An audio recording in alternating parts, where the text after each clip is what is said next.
kita lihat ada apa saja teori internalisasi yang ada.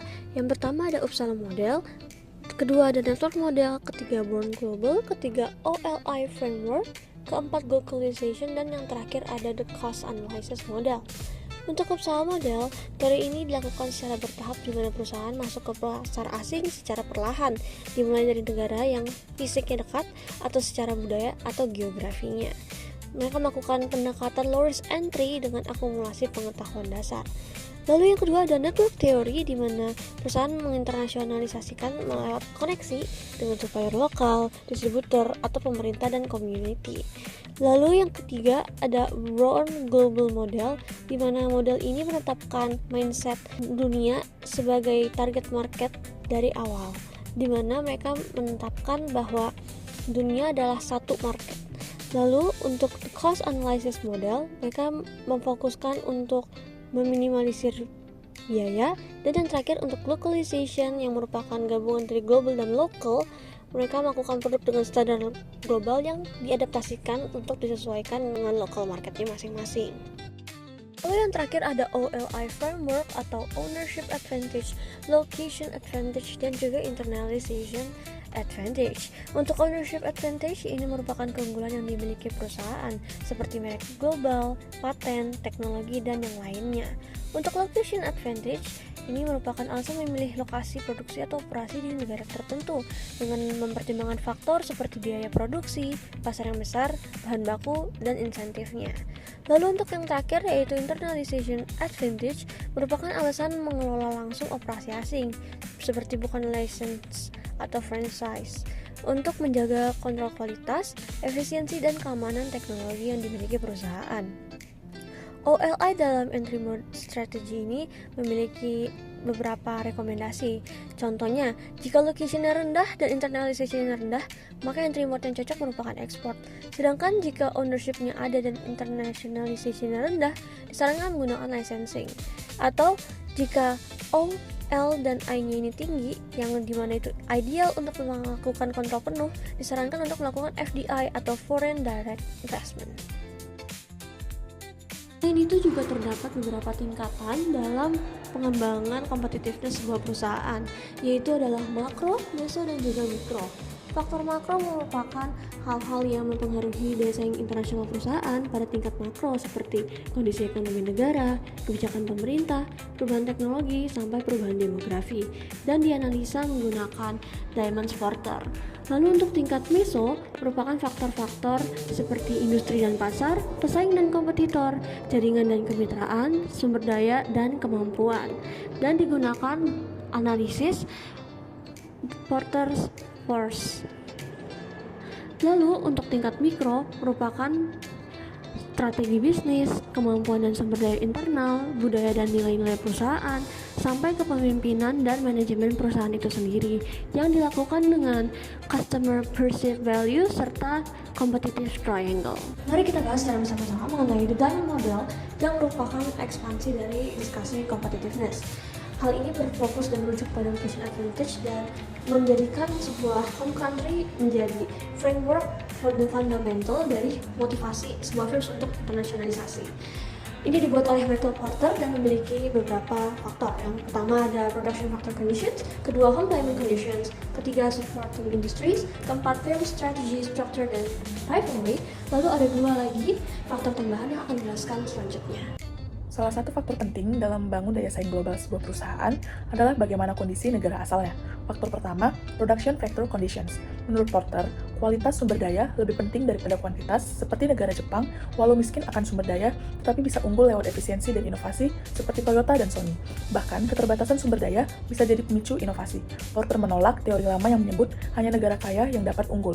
Faktor kedua, home demand conditions. Pasar domestik yang besar dan menantang mendorong perusahaan terus berinovasi dan menaikkan kualitas. Contohnya seperti Alibaba dan Huawei. Kesimpulannya, daya saing internasional tidak hanya dibentuk oleh kondisi eksternal, tapi juga oleh bagaimana perusahaan merespon kondisi dalam negerinya. Central Factor 3 Supporting Industry. Yang pertama, dalam suatu keberhasilan sebuah industri itu sangat dipengaruhi oleh kualitas pemasok dan industri pendukung lainnya, seperti keunggulan kompetitif yang dapat tercapai ketika hubungan kerja yang erat antar industri. 2. Pemasok berperan penting dalam membantu perusahaan menggunakan teknologi baru seperti mereka tuh bekerja sama antara perusahaan dan pemasok dalam penelitian untuk mencapai solusi yang lebih cepat dan efisien. Faktor 4, firm strategy, industry structure, and referrally. 3. Michael Porter Diamond Model itu menjelaskan bahwa tujuan strategi cara mengorganisasikan dan persaingan di setiap negara itu berbeda ya, yang dapat mempengaruhi keunggulan gitu. Keunggulan nasional itu hasil dari kecocokan antara strategi perusahaan dan lingkungan bisnisnya. 4. Pola persaingan yang menciptakan inovasi besar dalam sebuah bisnis yang memberikan tekanan pada pesaing yang akan berdampak terhadap ekspansi global. Additional factors include role of government. Pemerintah memengaruhi bisnis melalui economic dan legal policies, contohnya kebijakan pajak, hukum, dan regulasi. Investasi publik seperti infrastruktur dan pendidikan menetapkan standar dan menjadi pembeli utama, misalnya di sektor kesehatan atau pertahanan. Yang kedua ada role of chance. Hal-hal yang tidak terduga yang berdampak besar, contohnya teknologi baru seperti AI atau otomatisasi, bencana alam atau pandemi seperti COVID-19, krisis ekonomi atau perubahan politik, dan tren konsumen berubah, misalnya produk ramah lingkungan. Yang terakhir ada how business can respond. Agar tetap kompetitif, bisnis bisa stay informed, selalu update dengan tren dan risiko, inovasi dan diversifikasi produk atau pasar, kerjasama dengan membuat kebijakan atau advokasi regulasi, dan perkuat rantai pasokan untuk menghadapi gangguan. Selanjutnya ada 5 competitive forces, di mana ini adalah model yang membantu perusahaan mengenali bagaimana berbagai faktor eksternal dapat mempengaruhi profitabilitas mereka.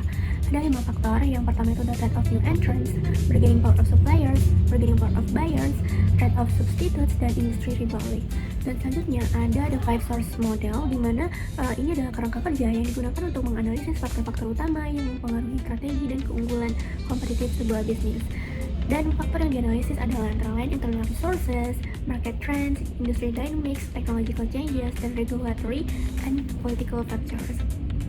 Dan yang membedakan antara Porter's 5 models dan 5 sources model adalah kalau misalnya 5 source model itu adalah sumber daya yang bisa dimanfaatkan oleh perusahaan, sedangkan Porter's 5 sources model adalah faktor eksternal yang menentukan tingkat persaingan dalam industri. Customer perceived value atau nilai yang dirasakan oleh pelanggan. Intinya ini adalah perbandingan antara manfaat yang pelanggan rasakan dengan biaya yang mereka keluarkan untuk mendapatkan suatu produk atau layanan. Misalnya, dalam membeli sebuah handphone seharga 10 juta, pelanggan tidak hanya mempertimbangkan harga, tapi juga biaya waktu untuk riset, biaya tambahan, seperti casing atau charger. Dengan memilih handphone ini berarti dia tidak membeli barang lain, namun jika manfaat seperti kamera berkualitas, baterai tahan lama, merek terpercaya, dan pengalaman pengguna yang memuaskan itu melebihi biaya-biaya tersebut, maka nilai yang akan dirasakan pelanggan menjadi lebih tinggi. Semakin besar manfaat dibandingkan biaya, semakin tinggi nilai yang dirasakan, dan ini membuat produk kita menjadi kompetitif di pasar. Competitive Triangle menyoroti 3 aktor kunci yang terdiri dari perusahaan, pelanggan, dan pesaing. Daya saing internasional tumbuh saat perusahaan mampu memberikan nilai superior dibandingkan pesaing, berfokus pada kebutuhan pelanggan sambil memanfaatkan kolaborasi strategi secara efektif. Gabungan dua model ini menekankan bahwa kolaborasi dan pemahaman pasar adalah kunci untuk memenangkan persaingan global. Nah, daripada kita bahas teorinya doang, mari ikut saya dan tim saya untuk jalan-jalan sambil menganalisis salah satu perusahaan multinasional paling terkenal di Indonesia. Apa itu? Yaitu perusahaan Unilever. Mari kita bahas mulai dari teori internasionalisasi sampai juga Diamond Porternya. Karena itu, saksikan terus ya.